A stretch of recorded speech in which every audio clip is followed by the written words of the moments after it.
agite. Qui des agités là est sûr qu'aujourd'hui, s'il fait une élection anticipée, il peut les remporter? Aucun. Aucun ne remportera son élection. Pourtant, au départ, c'était des présidents tranquilles avec leur population. Mais l'affaire du Niger leur a empoisonné l'existence à tel point que si aujourd'hui il faut une élection anticipée, ils perdent tout. Alors, tu ne peux pas quand même te suicider toi-même juste pour faire plaisir à Macron et à son uranium. C'est pas possible. Comment les Noirs sont comme ça? Ça ne peut pas arriver aux Arabes.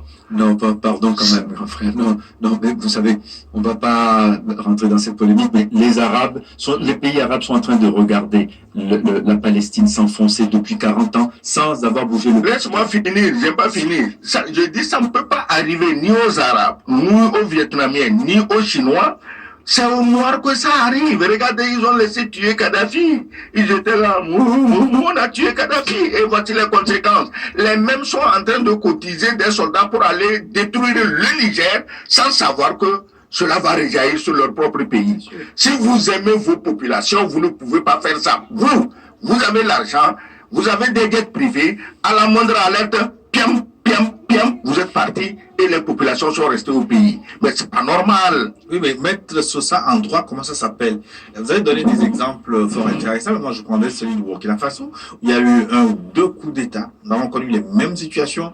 La CEDEAO n'a jamais sanctionné, comme dans les autres pays, au Mali, au Niger. On sort les batteries de sanctions. Ça s'appelle comment? Non, ça n'a pas de nom en droit. Pardon. Non, attendez. Il faut pas habiller les ignominies de termes juridiques pour leur donner une belle apparence. Non, ça n'a pas de nom en droit. C'est-à-dire qu'aujourd'hui, j'aimerais savoir sur la base de quel principe, dans la charte de la CEDEAO, on a décidé de faire cette invasion. Je veux dire, cette folie contre le Niger. Il faut d'abord savoir que nous sommes quand même dans l'espace CEDEAO soumis aux prémices du droit international.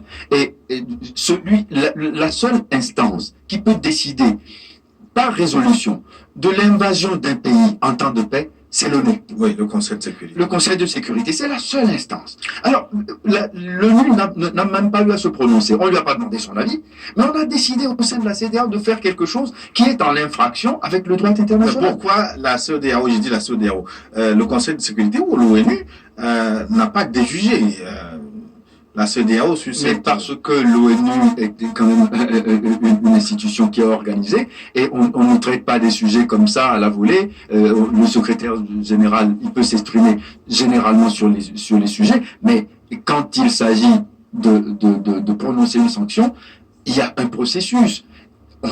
Il peut donner son avis, comme il a donné son avis sur les d'abord, il n'a jamais dit qu'il était d'accord qu'il y ait une sanction. Voilà, d'abord, des sanctions de il aurait pu se prononcer sur cette intervention. D'abord, le chef marionnettiste des 4 présidents va-t-en-guerre de la CEDEAO, le marionnettiste. Tu sais comment les marionnettes, ça travaille, non? On tient les choses avec les fils et puis... Le chef marionnettiste des 4 présidents guerriers de la CEDEAO, il envoie à l'ONU. Il est membre du Conseil de sécurité.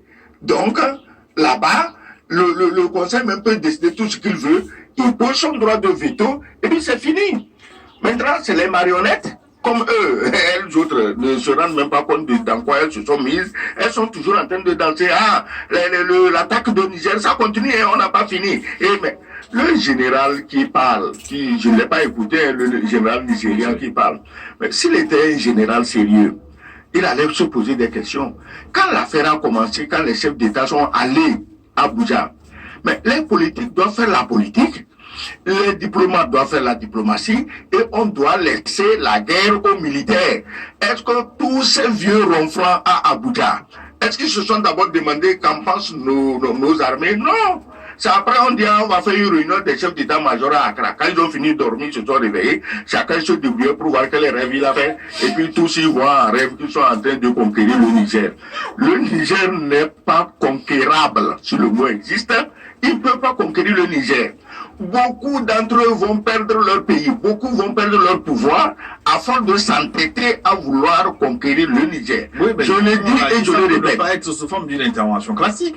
La preuve, ça peut se passer comme une exfiltration. Non.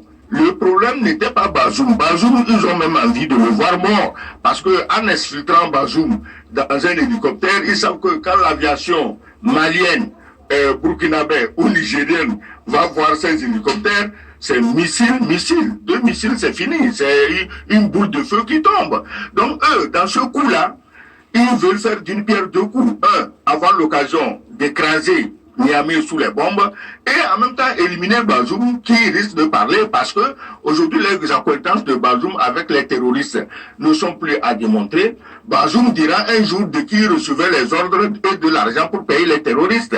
Ça, à la place de quelqu'un, moi je n'aimerais pas avoir Bazoum vivant. Donc, cette histoire de Bazoum, je l'ai dit, je le répète, j'ai dit Bazoum n'est rien, absolument rien.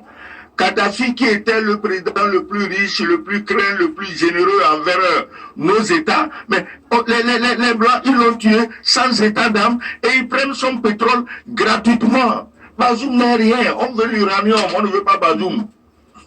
Voilà. Mais tout ça, on parlait tout à l'heure du silence de la CEDEAO, mais est-ce qu'il faut considérer aussi que cette crise nigérienne est masquée par d'autres conflits dans le monde, d'abord par la guerre d'Ukraine et ensuite ce qui se passe actuellement entre Israël dans la bande de Gaza? Non, pas du tout. Ça n'a pas la même ampleur et ça n'a pas les mêmes causes, on va dire.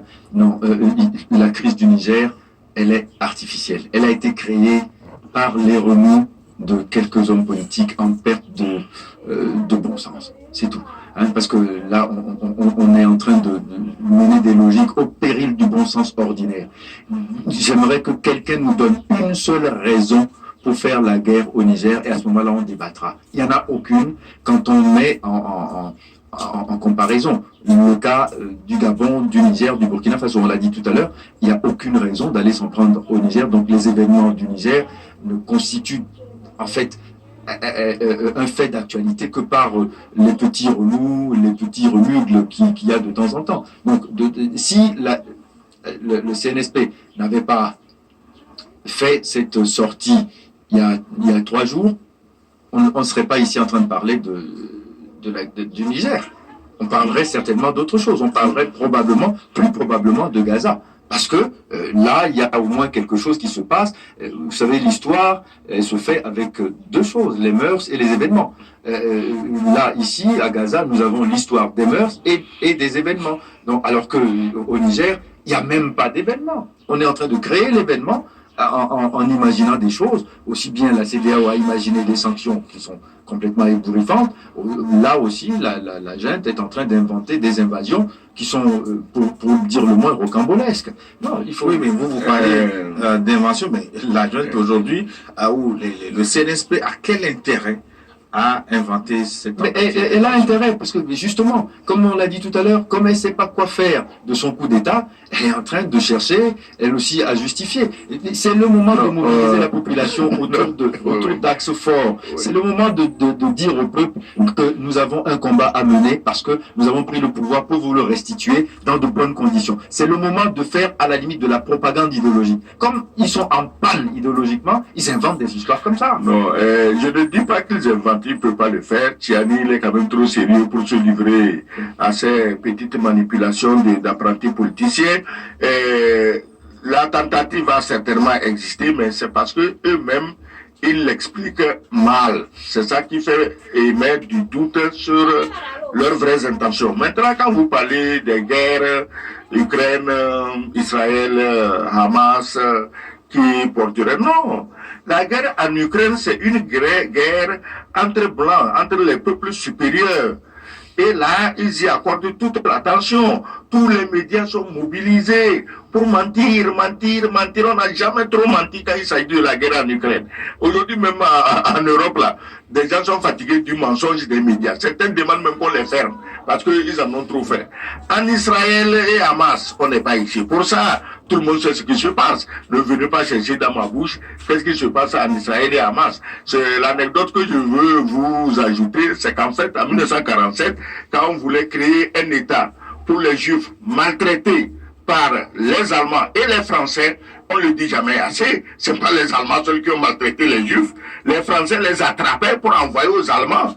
Donc, après cette guerre où les Français et Allemands se sont mis d'accord pour maltraiter les Juifs, ils ont dit, ah, les pauvres, on va leur créer un État où ils seront indépendants. Tu sais où ils voulaient les amener? Au Kenya.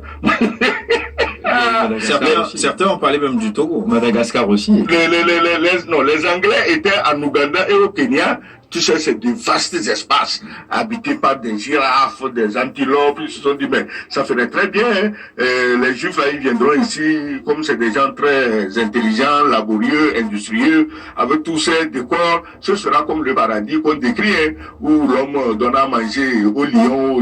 Mais ça n'a pas tenu. Et heureusement. Parce que si on leur avait donné un morceau du Kenya, mais aujourd'hui on ne parlerait même pas du Zaïre, ils auraient tout pris. Parce qu'il faut voir qu'est-ce qu'on leur a donné en Palestine et qu'est-ce qu'ils ont pris aujourd'hui. Donc, c'est pourquoi ceux qui ont donné comment on va dire, ne prennent pas le temps de circonscrire le territoire qu'ils ont accordé donc. Non, dès le départ, ils avaient leurs intentions. C'est avec le temps que les vraies intentions sortent. Parce qu'il y a des peuples qu'on considère comme inférieurs. Est-ce que tu comprends? Donc on peut leur prendre leur terre. Si on voulait prendre la terre au Kenya ou au Ouganda, pourquoi? C'est parce que les peuples noirs, c'est les peuples inférieurs. Qu'est-ce que l'Angleterre fait aujourd'hui? Tous les demandeurs d'asile indésirables, elle les envoie où? Au Rwanda. Sachant bien que le Rwanda, c'est un petit pays qui n'a pas assez d'espace pour les recevoir. Ils se disent, bon, ils vont maintenant s'éparpiller sur les immensités qui entourent le Rwanda. Donc c'est la même chose, c'est le même Je voudrais qu'on creuse davantage un peu ce sujet après la pause. Pour tirer quelques grandes leçons. Une pause pour des impératifs commerciaux et une nouvelle édition du journal. On se retrouve dans 10 minutes avec vos contributions. Je vous rappelle le contact pour nous écrire plus 228 96 08 40.